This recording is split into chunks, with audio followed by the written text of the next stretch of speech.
السلام علیکم ناظرین آج کے دور میں ہر کوئی ایٹم بم کی ہولناکی اور اس کی تباہی کے بارے میں جانتا ہے، اور اسی وجہ سے کوئی بھی غیر ایٹمی ملک کسی بھی ایٹمی قوت سے الجھنا پسند نہیں کرتا، کیونکہ اسے اپنی شکست صاف صاف دکھائی دیتی ہے۔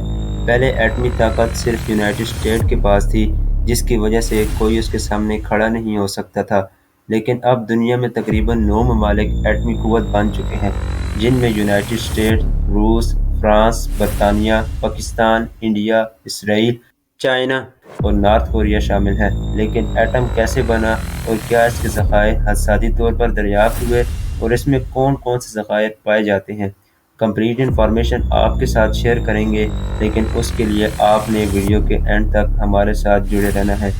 آگے بڑھنے سے پہلے ہمارے channel ten T V H K کو جلدی سے سبسکرائب کر دیں اور بیل آئیکن کو بھی پریس کر دیں، تاکہ ہماری ہر نئی اور دلچسپ ویڈیو آپ تک ضرور پہنچ سکے۔ آپ کے سامنے ایک بڑا سا ریڈ بٹن ہے، دبا دیا۔ ناظرین، ایٹم بم دنیا کا سب سے طاقتور ہتھیار مانا جاتا ہے۔ اس میں زیادہ تر استعمال ہونے والا مٹیریل یورینیم ہوتا ہے۔ اس کے علاوہ ایٹم بم میں پولونیم کا استعمال بھی کیا جاتا ہے۔ ایٹم بم میں ان مٹیریلز کے استعمال کرنے کی وجہ ان ایلیمنٹس کی ریڈیو ایکٹیویٹی ہے۔ یہ ایلیمنٹس 3 قسم کی ریز نکالتے ہیں، جنہیں الفا، بیٹا اور گیما ریز کہا جاتا ہے۔ ایٹم بم کا جو مین ایلیمنٹ ہے یعنی یورینیم، اس کے ریڈیو ایکٹیو ہونے کا پہلے کسی کو معلوم نہیں تھا، لیکن 1896 میں ایک سائنٹسٹ تھا جس کا نام ہنری بیکریل تھا۔ یہ سائنٹسٹ یورینیم پر ریسرچ کر رہا تھا۔ اچانک یہ کسی کام سے اٹھا اور یورینیم کو فوٹوگرافک پلیٹ کے اوپر رکھا اور اسے دراز میں رکھ کر چلا گیا۔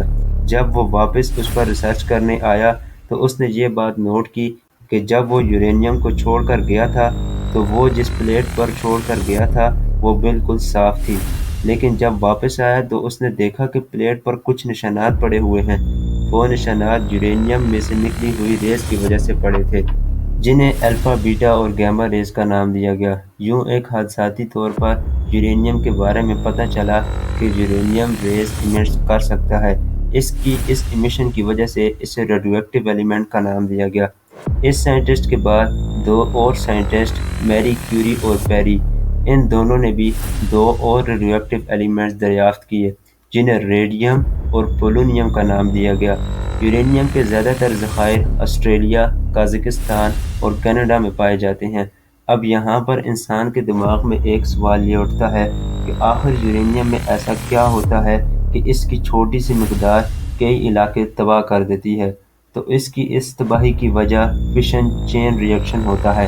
آپ یہ تو جانتے ہوں گے کہ ہر ایلیمنٹس بہت سے ایٹم سے مل کر بنا ہوتا ہے، اور ہر ایلیمنٹ میں بہت سارے پروٹونز اور نیوٹرانز پائے جاتے ہیں۔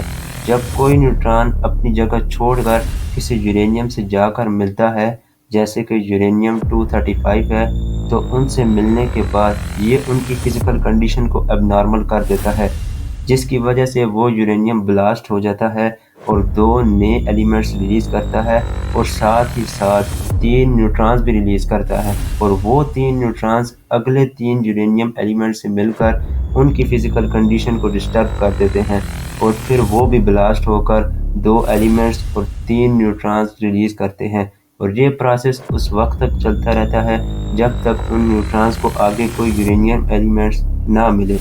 ایٹم بم میں ایسے ایلیمنٹس کو بہت زیادہ مقدار میں بھرا جاتا ہے، جس کی وجہ سے اسے ریلیز کرنے پر یہ بہت تیزی سے ریئیکٹ کرتا ہے، اور اسی نتیجے میں ایک بہت بڑی تباہی کا سامنا کرنا پڑتا ہے۔ اس فشن چین ری ایکشن کو 1939 میں ورلڈ وار 2 کے دوران فریڈ سٹراسمان اور اوٹو ہان نے ڈسکور کیا تھا۔ یہ پروسیس دنیا کا سب سے طاقتور پروسیس مانا جاتا ہے۔ اس کی چھوٹی سی مقدار میں اتنی طاقت ہوتی ہے جتنی آپ کی سوچ میں بھی نہیں ہوگی۔ اس کی طاقت کو ایک مثال سے سمجھنے کی کوشش کرتے ہیں۔ مثال کے طور پر اگر آپ نے 1 ٹن کوئلہ جلایا تو اس میں سے تقریباً 36 میگا جاؤل کی انرجی ریلیز ہوتی ہے، اور یہ ایک بہت بڑی اماؤنٹ آف انرجی ہوتی ہے۔ لیکن اسی کے مقابلے میں اگر آپ نے 1 kg فشن چین پروسیس کیا ہے تو اس میں تقریباً 670 میگا جاؤل انرجی ریلیز ہوتی ہے۔ اب آپ حساب لگا لیں کہ کہاں 1 ٹن اور کہاں 1 کلو۔ شروع میں اس پروسیس کا استعمال بجلی بنانے کے لیے کیا گیا، لیکن ورلڈ وار II کے دوران یونائٹڈ اسٹیٹ کا ایک خفیہ پروجیکٹ مین ہیٹن پروجیکٹ میں اس بم کی تشکیل ہوئی۔